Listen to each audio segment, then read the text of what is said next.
ಇವತ್ತು ವಿಧಾನ ಪರಿಷತ್ತಲ್ಲಿ ಮಾನ್ಯ ನಗರಾಭಿವೃದ್ಧಿ ಮತ್ತು ನಗರ ಯೋಜನೆ ಸಚಿವರಿಗೆ ನಾನೊಂದು ಪ್ರಶ್ನೆಯನ್ನು ಕೇಳಿದ್ದೆ.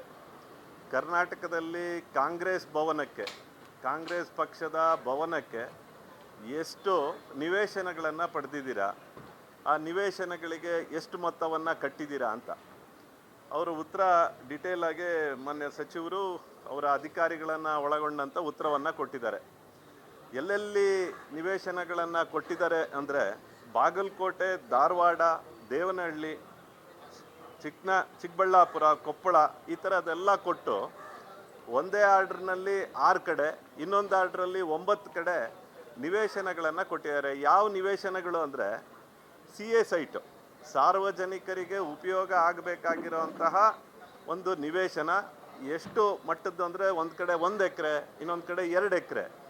ಯಾವ ದರದಲ್ಲಿ ಕೊಟ್ಟಿದ್ದಾರೆ ಅಂದರೆ ನಂಬಕ್ಕೂ ಸಾಧ್ಯ ಇಲ್ದಿರೋಂತಹ ದರದಲ್ಲಿ ಕೊಟ್ಟಿದ್ದಾರೆ. ಅದರದ ಗೈಡೆನ್ಸ್ ವ್ಯಾಲ್ಯೂ 1 ಕೋಟಿ ಇದೆ. 1,70,00,000 ತುಮಕೂರು ನಗರದಲ್ಲಿರುವಂತಹ ಒಂದು ನಿವೇಶನ, 1 ಎಕರೆಗೆ ಗೈಡೆನ್ಸ್ ವ್ಯಾಲ್ಯೂ 1,70,00,000. ಅದು ಮಾರ್ಕೆಟ್ ವ್ಯಾಲ್ಯೂ ಅಲ್ಲ. ಆ 1,70,00,000ನ ಎಷ್ಟಕ್ಕೆ ತೊಗೊಂಡಿದ್ದಾರೆ ಅಂದರೆ ಕೇವಲ 5%, ಅಂದರೆ 8,50,000 ರೂಪಾಯಿಗೆ 1 ಎಕರೆ ಜಾಗವನ್ನು ಕಾಂಗ್ರೆಸ್ ಕಬಳಿಸಿದೆ. ಅದೊಂದೇ ಅಲ್ಲ, ನಾನು ತುಮಕೂರ್ದು ಒಂದು ಉದಾಹರಣೆ ಕೊಡ್ತಾ ಇರೋದು. ಇಡೀ ರಾಜ್ಯದಲ್ಲಿ ಈಗಾಗಲೇ ಅವ್ರು ಪ್ಲ್ಯಾನ್ ಮಾಡಿರೋ ಪ್ರಕಾರ 100 ಕಡೆ ನಿವೇಶನ ಮಾಡಿ ಅಂತ. ನಾವು ನಿವೇಶನ ಮಾಡಬೇಡಿ ಅಂತ ನಾವೇನು ಹೇಳ್ತಿಲ್ಲ, CA ಸೈಟ್ ತೊಗೋಬೇಡಿ ಅಂತ ಹೇಳ್ತಾ ಇಲ್ಲ. CA ಸೈಟನ್ನು ಯಾರಿಗೆ ಕೊಡಬೇಕು, ಎಷ್ಟು ದರಕ್ಕೆ ಕೊಡಬೇಕು ಅನ್ನೋವಂಥದ್ದನ್ನು ಗೌರ್ಮೆಂಟ್ ರೂಲ್ ಇದೆ. RDPR ರಿಜೆಕ್ಟ್ ಮಾಡುತ್ತೆ. ಒಂದು ಕಡೆ ಪಂಚಾಯಿತಿ ಜಾಗವನ್ನು ಇಷ್ಟು ಕಡಿಮೆ ದರದಲ್ಲಿ ಕೊಡೋಕ್ಕಾಗೋದಿಲ್ಲ, ನಿಮಗೆ ಕೊಡೋಕ್ಕಾಗಲ್ಲ ಅಂತ ರಿಜೆಕ್ಟ್ ಮಾಡುತ್ತೆ. ನಗರಾಭಿವೃದ್ಧಿ ರಿಜೆಕ್ಟ್ ಮಾಡುತ್ತೆ. ನಗರಾಭಿವೃದ್ಧಿ ರಿಜೆಕ್ಟ್ ಮಾಡಿದ್ದನ್ನು ಕ್ಯಾಬಿನೆಟ್ಟಿಗೆ ತೊಗೊಂಡೋಗಿ ಪಾಸ್ ಮಾಡಿ 22 ಕಡೆ ದಾಖಲೆಗಳನ್ನು ಕೊಟ್ಟಿದ್ದಾರೆ. 22 ಕಡೆನೂ ನಾವು ಬೇಡ ಅಂದ್ವಿ, ಸರ್ಕಾರದ ಅಧಿಕಾರಿಗಳು ಬೇಡ ಅಂದರು. ಆದರೂ ಕೂಡ ಕ್ಯಾಬಿನೆಟ್ ಡಿಸಿಷನಲ್ಲಿ ಕೇವಲ 5%, ನನ್ನ ಅಂದಾಜು ಒಂದು 200-250 ಕೋಟಿ ಮೊತ್ತದ ಒಂದು ಜಾಗವನ್ನು ಕೇವಲ ಒಂದು 50 ಲಕ್ಷಕ್ಕೆ ಕಾಂಗ್ರೆಸ್ ಭವನಕ್ಕೋಸ್ಕರ ಅದನ್ನು ಲೂಟಿ ಮಾಡಿದ್ದಾರೆ. ಮತ್ತು ಇನ್ನೊಂದು CA ಸೈಟನ್ನು ನಾವು 30 ವರ್ಷಗಳ ಕಾಲಕ್ಕೆ ನಾವು ಲೀಸ್ ಕೊಡ್ತೇವೆ.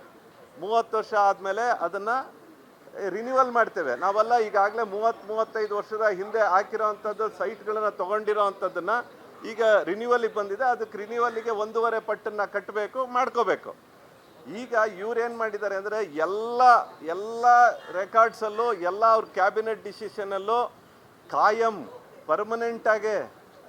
ಪರ್ಮನೆಂಟ್ ಆಗಿ ಕೊಟ್ಟಿರೋ ಅಂಥದ್ದು. ಇದು ಪೂರ್ತಿ ಒಟ್ಟು ಸರ್ಕಾರದ ನೀತಿಯ ವಿರುದ್ಧ ಇದೆ. ಸರ್ಕಾರ ಇದನ್ನು ಗಂಭೀರವಾಗಿ ತಗೋಬೇಕು. ಇಲ್ಲ ಅಂದರೆ ನಾವು ಕಾನೂನು ಹೋರಾಟವನ್ನು ನಾವು ಮಾಡ್ತೇವೆ, ವಿಡ್ರಾ ಮಾಡಬೇಕು. ನೀವು ಅದೇನು CA ಸೈಟಿನ market SR value guidance value ಏನಿದೆ ಅದನ್ನು ತೊಗೊಳೋದಾದರೆ ನಮ್ಮದೇನು ಬೇಜಾರಿಲ್ಲ. ನಾವು ಅದನ್ನು ಮಾಡಿದ್ವಿ, ನೀವು ಇನ್ಯಾರಿಗೋ ಕೊಟ್ವಿ, ನಾವು ಚರ್ಚೆಗೆ ರೆಡಿ ಇದ್ದೇವೆ. ತಮ್ಮ ಮೂಲಕ ಹೇಳೋದಿದ್ರೆ ಇದು ದಯಮಾಡಿ ಇದನ್ನು ವಿಡ್ರಾ ಮಾಡ್ಕೊಳ್ಳಿ. ಇಲ್ಲ ಅಲ್ಲಿಯ SR ವ್ಯಾಲ್ಯೂ ಅಥವಾ ಗೈಡೆನ್ಸ್ ವ್ಯಾಲ್ಯೂ ಏನಿದೆ ಬೇರೆಯವರಿಗೆ ಒಂದು ಸಂಘ ಸಂಸ್ಥೆಗೆ ಹೆಂಗೆ ಕೊಡ್ತಾರೋ ಅದೇ ರೀತಿ ಕಾಂಗ್ರೆಸ್ ಭವನಕ್ಕೆ ತೊಗೊಳಂಗೆ ಆಗಬೇಕು ಅಂತ ತಮ್ಮ ಮೂಲಕ ಹೇಳಲಿಕ್ಕೆ ಇಚ್ಛೆಪಡ್ತೇನೆ. ಸರ್, ಬಿಜೆಪಿ ಅಧಿಕಾರಾವಧಿಯಲ್ಲಿದ್ದಾಗ ಕೊಪ್ಪಳ, ಗದಗ ಸೇರಿದಂತೆ ಜಿಲ್ಲಾ ಕೇಂದ್ರಗಳಿಗೆ ಅಲ್ಲಿ ಬಿಜೆಪಿ ಕಚೇರಿಗಳನ್ನು ಸ್ಥಾಪನೆ ಮಾಡೋದಕ್ಕೆ CA ಕಚೇರಿ ಸೈಟನ್ನು ಕೊಡ್ತಾ ಇದ್ರ ಜೊತೆಗೆ ರಾಷ್ಟ್ರೋತ್ಥಾನ ಪರಿಷತ್ ಸೇರಿದಂಗೆ ಚಾಣಕ್ಯ ಯೂನಿವರ್ಸಿಟಿಗೂ CA ಸೈಟ್ಗಳನ್ನು ಕೊಡಲಾಗಿದೆ. ಅಲ್ಲಿ ಈ ರೂಲ್ ಅಪ್ಲೈ ಆಗೋದಿಲ್ಲ ಸರ್? ಖಂಡಿತವಾಗ್ಲೂ ಯಾವಾಗ BJPಯ ಭವನಕ್ಕೆ ಕೊಟ್ಟಿದೆ ಅದನ್ನು ಬೇಕಾದ್ರೆ ತನಿಖೆ ಮಾಡಿ. ನಾವ್ಯಾವುದೂ SR ವ್ಯಾಲಿಗೆ 5% ಕೊಟ್ಟಿಲ್ಲ. CA ಸೈಟ್ಗಳನ್ನು ತೊಗೊಳಕ್ಕೆ ಅವರಿಗೂ ಅಧಿಕಾರ ಇದೆ, ನಮಗೂ ಅಧಿಕಾರ ಇದೆ. NGO, ನಾನ್ ಗೌರ್ಮೆಂಟ್ ಆರ್ಗನೈಸೇಷನ್ಸು, ಯಾವ ಸಾರ್ವಜನಿಕವಾಗಿ ಕೆಲಸ ಮಾಡ್ತಿರೋಂಥ ಸಂಘ ಸಂಸ್ಥೆಗಳಿಗೆ ತೊಗೊಳಕ್ಕೆ ಅವಕಾಶ ಇದೆ. ಆದರೆ ತೊಗೊಂಡಿರೋ ಮೊತ್ತ ಎಷ್ಟಕ್ಕೆ ಅಂತ ದರ ನಾನು ಅಲ್ಲೂ ಕೂಡ ನಾನು ಸದನದಲ್ಲಿ ಹೇಳಿದ್ದು, ನನಗೆ ತೊಗೊಳ್ಲಿಕ್ಕೆ ನಮಗೇನು ಅಬ್ಜೆಕ್ಷನ್ ಇಲ್ಲ. ಆದರೆ ನಾನು ಹೇಳಿದ್ನಲ್ಲ, SR ವ್ಯಾಲ್ಯೂ ಗೈಡೆನ್ಸ್ ವ್ಯಾಲ್ಯೂ 1,70,00,000 ಇದೆ. ಅದರೊಳಗಡೆ ಅಧಿಕಾರಿಗಳು ಬರೀತಾರೆ ನಾವು ರಿಜೆಕ್ಟ್ ಮಾಡಿದ್ವಿ ಇದನ್ನು, ಆದರೂ ಕೂಡ ಕ್ಯಾಬಿನೆಟ್ಟಲ್ಲಿ ನೀವು ಪಾಸ್ ಮಾಡಿದ್ದೀರಾ ಅಂತಲೇ ಬರೀತಾರೆ. ಹಾಗೆ ನನಗೆ ಉತ್ತರವನ್ನು ಕೂಡ ಕೊಡ್ತಾರೆ, ಕ್ಯಾಬಿನೆಟ್ಟಲ್ಲಿ ನೀವು ಪಾಸ್ ಮಾಡಿದ್ದೀರಾ, ಕ್ಯಾಬಿನೆಟ್ ಡಿಸಿಷನ್ ಅಲ್ಟಿಮೇಟ್ ಅಂತ ಅವ್ರದ್ದು. ಹಾಗಾಗಿ ಅವ್ರು ಮಾಡಿರೋದು ಅದರದ್ದು ತನಿಖೆ ಆಗಲಿ. ಚಾಣಕ್ಯ ಯೂನಿವರ್ಸಿಟಿ ಏನಾಗಿದೆ ಅದೊಂದು ಎಜುಕೇಷನ್ ಒಂದು ಇನ್ಸ್ಟಿಟ್ಯೂಟು. ಇದು ಯಾವ ಪರ್ಪಸ್ಗೋಸ್ಕರ ನೀವು ಇಷ್ಟನ್ನ ಕಡಿಮೆ ದರದಲ್ಲಿ ತೊಗೊತೀರಾ ಅಂತ ನನ್ನ ಮುಖ್ಯ ಪ್ರಶ್ನೆ.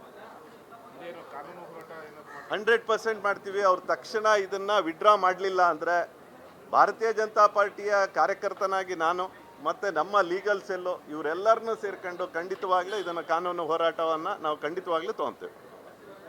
ಧನ್ಯವಾದ ಸರ್. ಡಾಕ್ಯುಮೆಂಟ್ ಅಷ್ಟು ನಾನು ಮಾಡಲ.